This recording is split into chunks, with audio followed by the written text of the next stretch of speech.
Welcome, Wargamers. Doug here from 2 Plus Tough, and Games Workshop has kicked off their Scourge of Ghyran series, which is going to be for pretty much all of May, a daily update Monday through Friday for various Age of Sigmar armies.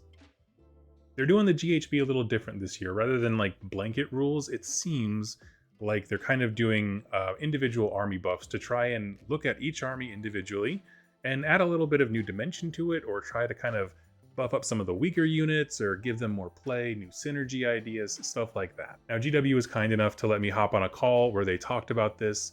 They did not give me a lot of time to plan, and so I'm kind of throwing these together as quickly as I can. But as the Scourge and Ghyran content is coming out, please let me know your thoughts down below and if you're enjoying talking about it. Now, I was sent the PDFs early, but they asked that I not do a screen share with my copy. So I put together a very basic slideshow just to kind of guide my thoughts and the conversation, and then I'm going to be reading the actual faction rules to you. So this is much more of an audio experience.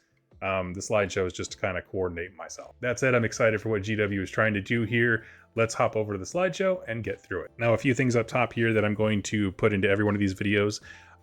Your basic PDF here for all the factions is going to have some army rules of varying sorts. It could be monstrous traits, artifacts, battle formations. It's just a mix of all those things, and a new war scroll, at least one. And the only thing really here of note is that you can freely choose the heroic traits and monstrous traits as normal. If it has a magic lore, it's just you have to select that lore just like you'd select any others, locking you in. And when it comes to the war scrolls that are here, when you go to build your list, you have to decide whether or not you're using the Scourge of Ghyran version or the standard version. They're completely optional, but they're just trying to eliminate that idea of like, if you have two, in this case, Brood Terror units, you don't want it to be confusing for your opponent to know which is which. So when you're building the list, all the war scrolls have to be of one of the two kinds. So who are the Skaven? These are the insidious ratmen that have really dominated the lore of the current edition of Age of Sigmar. They are the enemy inside the Skaven Tide box, and for good reason. They essentially chain detonated a bunch of realm gates together to allow a part of their piece of hell to tear open into actually the realm of fire. They are nearly without number, and they all, in their own way, revere their deity known as the Great Horned Rat, who has seen all of these plans come to fruition. Now, the Great Horned Rat manifests itself differently to a bunch of different Skaven, and so this is where we get sort of the clan faction ideas. These are all the different keyword types or subtypes of Skaven, but really what it is they're revering the Great Horned Rat in different ways. So Scryer sees him as a clockwork mechanism of doom, Molder as a writhing monster, Verminous as an endless horde, Pestilence as disease bringer across the world and, just kind of ending the world through plagues. And that's where we get the different kind of Skaven. Now, that does make this, lore-wise and model range-wise, one of the most diverse factions that there is. It's just huge. Which brings me a bit to how it actually plays on the tabletop. Traditionally, Skaven is thought of as a horde army with little toys that you can throw in on the side. So you have your boys up front, lots of big blocks of cheap rats that are very disposable, but they are there to protect the counter strike from your war machines and your shooting units and all that kind of stuff. Jezzails have been very good this edition. I mean, I personally got my tail kicked in by several reinforced units of those guys. You also see stuff like people, if they love, for example, the Plague Monk side of things, there's the Big Censor, there's the Grey Seere Unscreaming Bell. These are all very iconic units to the army and stuff that you often see coming up in play. So I'm pulling up my faction rules PDF here. What is new for our Skaven friends? First of all, there are battle formations. Two new ones here. First is Envoys of the Deepen Gnaw. Their passive ability is the Will of the Horned Rat. Effect: while friendly Skaven demon is within combat range of a friendly non-hero Skaven infantry unit, the Skaven demon has a ward of 4 up, and each time you successfully make a ward roll for that Skaven demon, inflict 1 mortal damage on a friendly non-hero Skaven infantry unit within its combat range once it's been resolved. So if you are someone who likes to play with your Vermin Lords, and who could blame you, right? If that's the flavor of stuff that you want behind your hordes of infantry, This is really a great way to do that. And really what I see this as is a delivery system, ensuring that your big vermin lord can actually make it to where they want to go. This is going to help a lot with stuff like getting shot off the table by ranged attacks from various armies, and again, just lets them be sort of a delivery system. Now, the second battle formation is Gathering of the Clans. Their ability is called Backstabbing Allies, and this is a wordy one, but it's very interesting here, okay?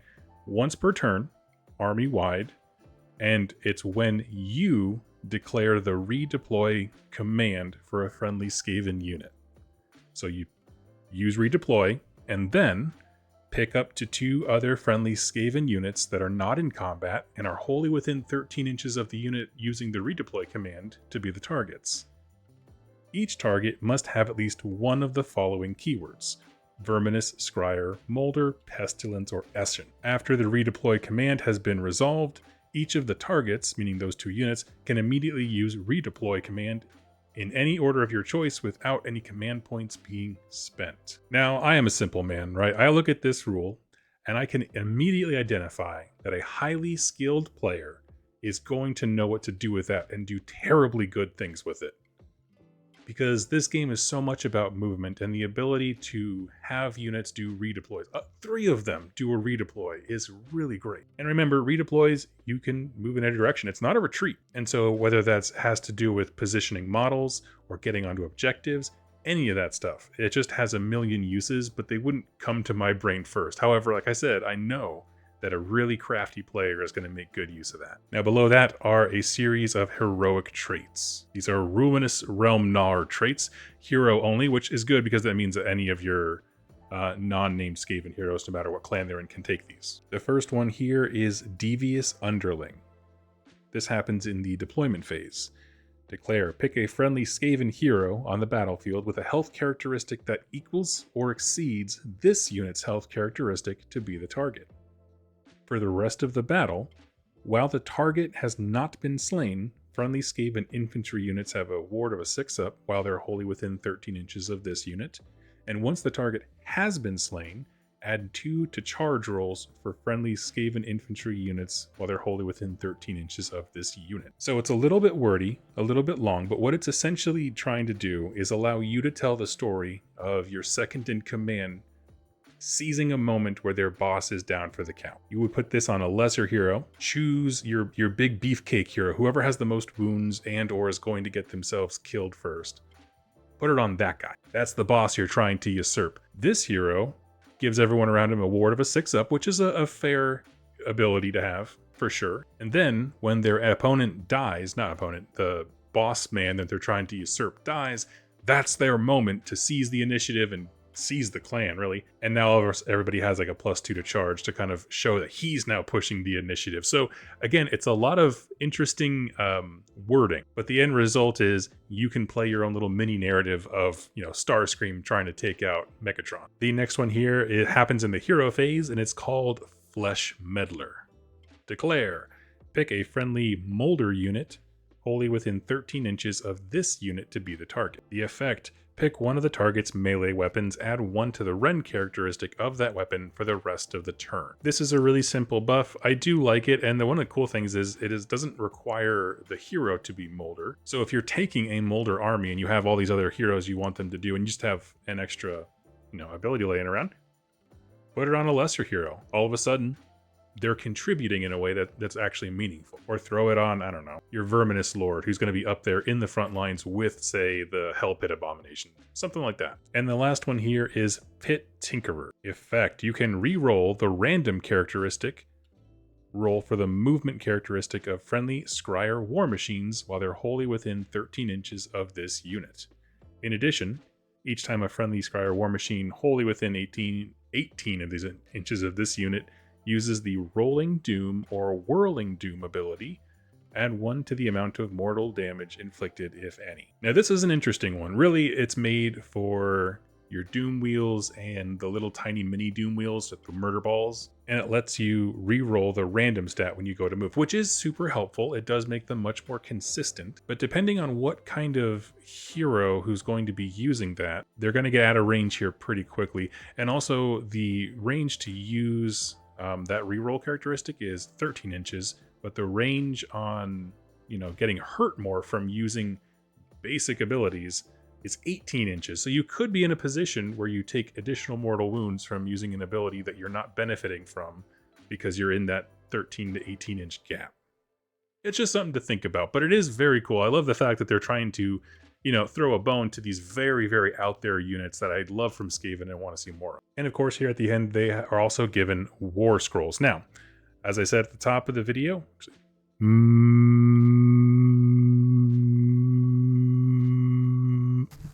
and lastly, every single one of these armies getting an update here has war scrolls, or one or more war scrolls, I should say. The two that we get for Skaven are the Grey Seer Unscreaming Bell and the Brood Terror.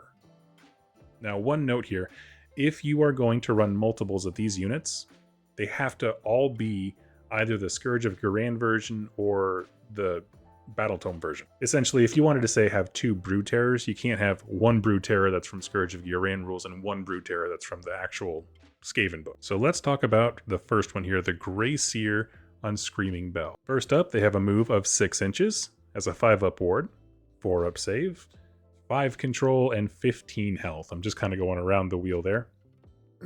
The weapon profiles here, we have the Warp Zone Staff, 3 attacks, 4 is to hit, 4 is to wound, 1 rend, and D3 damage. The Rat Ogre's Tearing Claws, 5 attacks, 4 to hit, 3 to wound, 1 rend, and 2 damage. And lastly is the Crushing Bolt, which is 6 attacks, 4 is to hit, 2 is to wound, 1 rend, and 2 damage. It also has a +1 damage on the charge.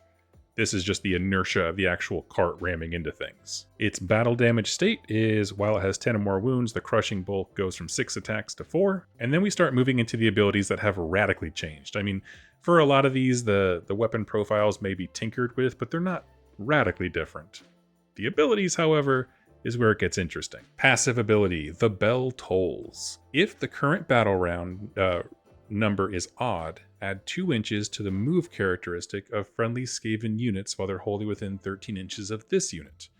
If the current battle round number is even, subtract 1 from hit rolls for attacks made by enemy units that target a friendly Skaven unit while it's wholly within 13 inches of this unit. Now, the narrative effect that they're going for here is essentially that this giant screaming bell is swinging.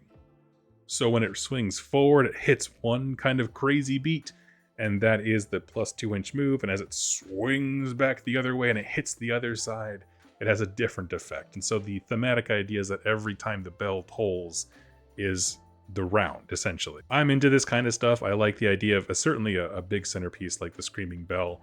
It just should always be doing something very interesting, and this certainly is that. Now, that Grey Seer also has a very unique spell, Gnaw Through Reality. It goes off on a 6 effect until the start of your next turn. This unit, meaning the actual Screaming Bell, counts as a friendly gnaw hole for the purposes of the gnaw hole ambush and tunnels through reality and the endless Vermintide abilities. It is a spell. It can be shut down, but like I put here on the slideshow, I am become gnaw hole. The idea of being able to have your standard ones and then one that can move wherever you want it to is very appealing. And honestly, it made me think a lot of the scene from the End Time series, like the bell tolls for Nuln.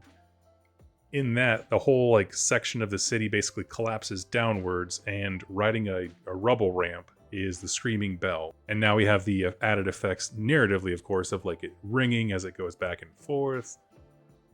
Skaven are pouring out from around it. It seems highly thematic, as well as obviously very practical. And the last ability here is Echoes of the Vermin Doom. This is once per turn, army-wide at the end of any turn. Pick each friendly Skaven unit wholly within 13 inches of this unit to be the target, and heal D3 wounds to each of them. Is it massively important?